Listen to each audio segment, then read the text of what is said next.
Bismillahirrahmanirrahim. Assalamualaikum warahmatullahi wabarakatuh. Selamat siang anak-anak. Bagaimana kabarnya hari ini? Semoga kalian semuanya dalam keadaan sehat walafiat.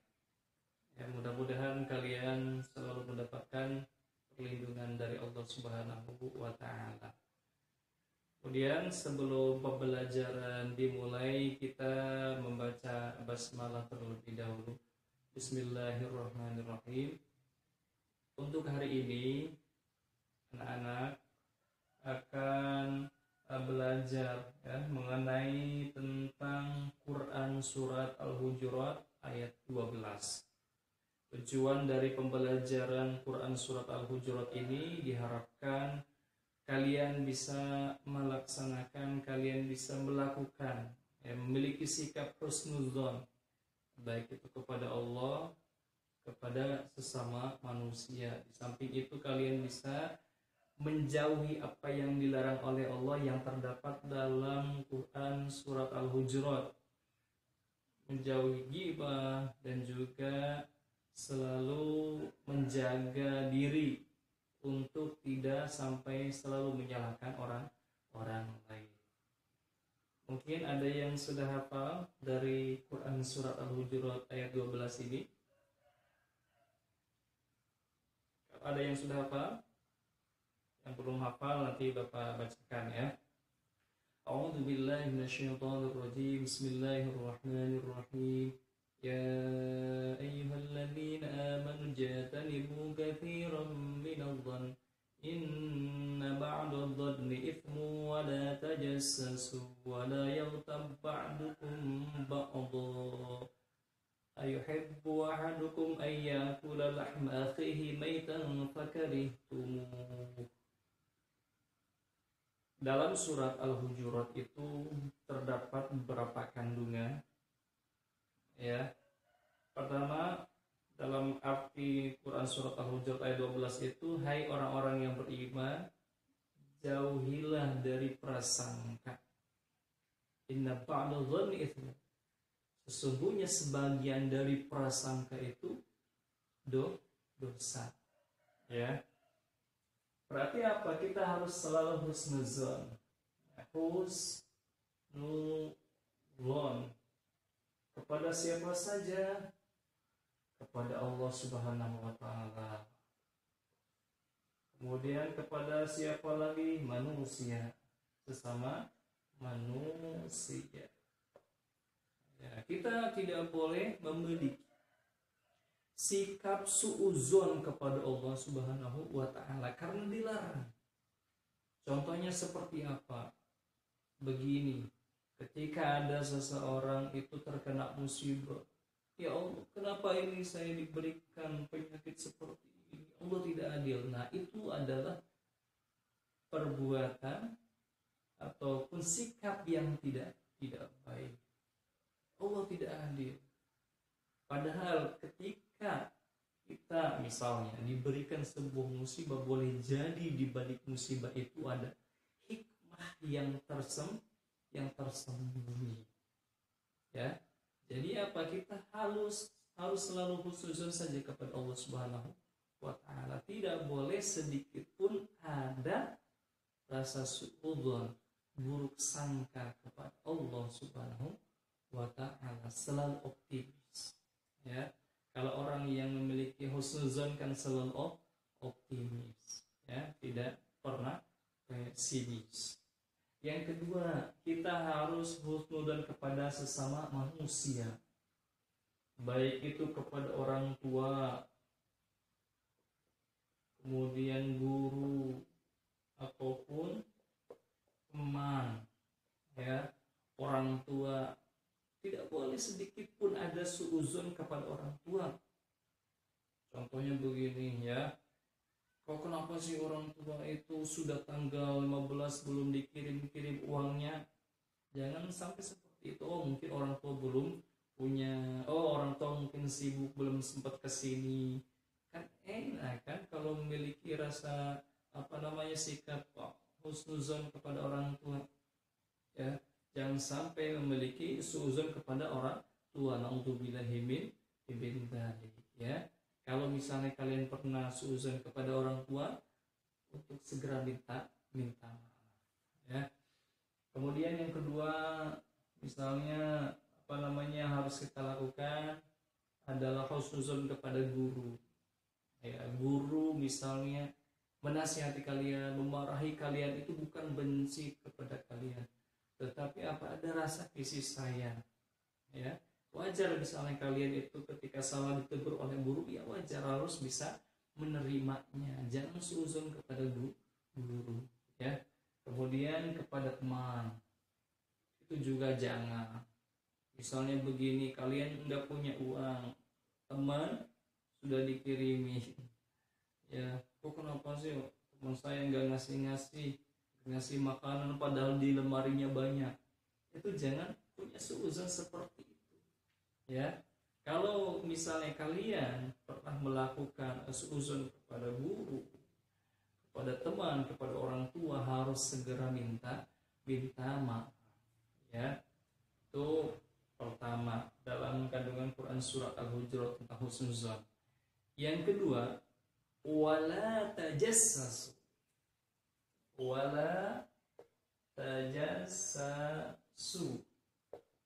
Apa itu wala tajassasu? Tidak boleh sampai mencari kesalahan orang lain, ya. Jangan sampai misalnya ketika ada permasalahan, jangan sampai menyalahkan orang lain, tetapi harus introspeksi diri. Ketika misalnya kalian itu melerai, ya, mendamaikan dua orang yang berselisih, kalian harus adil, tidak boleh sampai menyalahkan keduanya, ya. Kita harus telusuri dulu, klarifikasi, jangan sampai menyalahkan orang lain, mencari kesalahan orang lain, ya. Seperti apa itu media di televisi, ya, selalu mencari aib, membuka aib artis, itu kan kasihan juga, ya. Kemudian wala yaghtab ba'dukum ba'du. Apa itu yang ketiga dalam kandungan surat Al-Hujurat itu, yaitu tidak boleh menggunjing, menggibah, bahasa kita itu tidak boleh membicarakan kejelekan orang lain, karena itu dilarang dalam Al-Quran, ya. Ghibah, misalnya di kampung itu ibu-ibu ketika lagi kumpul membicarakan orang lain, ataupun misalnya kalian di kamar membicarakan kejelekan orang lain, membicarakan kejelekan. Adik-adikku sekalian yang dirahmati oleh Allah Subhanahu wa taala, sikap dan perilaku yang mencerminkan Quran surat Al-Hujurat ayat 12 ini yang perlu kita lakukan. Yang pertama yaitu menjauhi dan menghindari rasa curiga atau prasangka buruk yang tadi disampaikan, yaitu tidak boleh memiliki prasangka buruk kepada Allah Subhanahu wa taala, kepada kedua orang tua, kepada guru, kepada sesama. Namun kita harus mengedepankan sikap ataupun memiliki atau sikap berpikir positif, ya. Tidak boleh negatif thinking atau apa itu kalau bahasa kitanya itu, ya. Tetapi kita harus memiliki sikap berpikir positif. Kalau negatif terus, nanti kita memiliki perasaan apa, ya? Kecewa, tidak semangat. Nah, itu tidak boleh kita miliki. Namun optimis, ya, biar kita selalu semangat, ya. Kemudian yang kedua yang harus kita lakukan, ya, tidak mencari-cari kesalahan orang lain, ya. Jangan seperti di televisi itu, ya.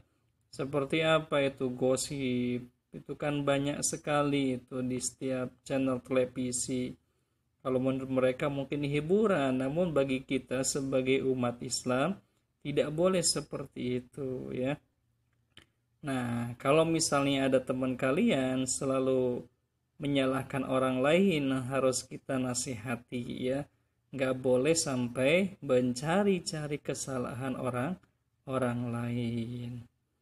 Kemudian yang ketiga, yang mencerminkan Quran surat Al-Hujurat ayat 12, yaitu jangan sampai membuka rahasia atau aib orang lain, aib yang jelek. Aib itu kan kejelekan, jangan sampai diumbar. Kalau misalnya contohnya teman kita mencuri, jangan sampai kita bilang di depan umum, hei kamu pencuri, itu nggak boleh. Ya, kasihan nanti.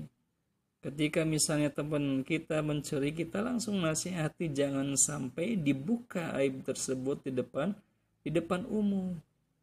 Ya, harus apa? Harus dinasihati oleh kita. Bahkan ketika misalnya itu adalah aib, gak boleh sampai dibuka ya. Gak boleh sampai dibuka. Kenapa? Karena Allah Subhanahu wa taala pun ketika misalnya ada seseorang berbuat kejelekan, untuk apa? Untuk segera bertaubat kepada Allah Subhanahu wa taala. Untuk apa? Untuk meminta ampunan kepada Allah Subhanahu wa taala, insyaallah Allah akan mengampuninya, ya. Kenapa? Ya kita pun mungkin banyak sekali aib yang orang lain tidak tahu. Ya, kita harus banyak introspeksi diri. Ya. Kemudian yang keempat, kita harus memerankan diri dengan ya. Karena apa? Kita kan hidup bersosial dengan masyarakat, tidak menjadi pribadi sendirian. Makanya apalagi kalian semua adalah seorang santri, harus memiliki uswah. Harus menjadi uswatun hasanah, suri tauladan yang baik bagi mereka, baik itu di keluarga maupun di masyarakat, ya. Kemudian yang terakhir, tidak membiasakan diri bertindak sebagai spionase. Apa itu spionase? Memata-matai orang lain, ya, untuk mencari kesalahan orang lain. Nah, itu saja yang dapat Bapak sampaikan. Semoga bermanfaat bagi kita semuanya, khususnya bagi Bapak dan umumnya bagi kalian semua. Oke, nanti jangan lupa ya, tugas buat kalian yaitu mencatat ataupun menulis Quran surat Al-Hujurat ayat 12 beserta terjemahannya, ya. Oke, itu saja. Kita tutup pembelajaran kali ini dengan membaca hamdalah dan doa kafaratul majlis. Alhamdulillahirabbil subhanakallahumma wa bihamdika asyhadu an la ilaha illa anta astaghfiruka wa atubu ilaik. Wassalamualaikum warahmatullahi wabarakatuh.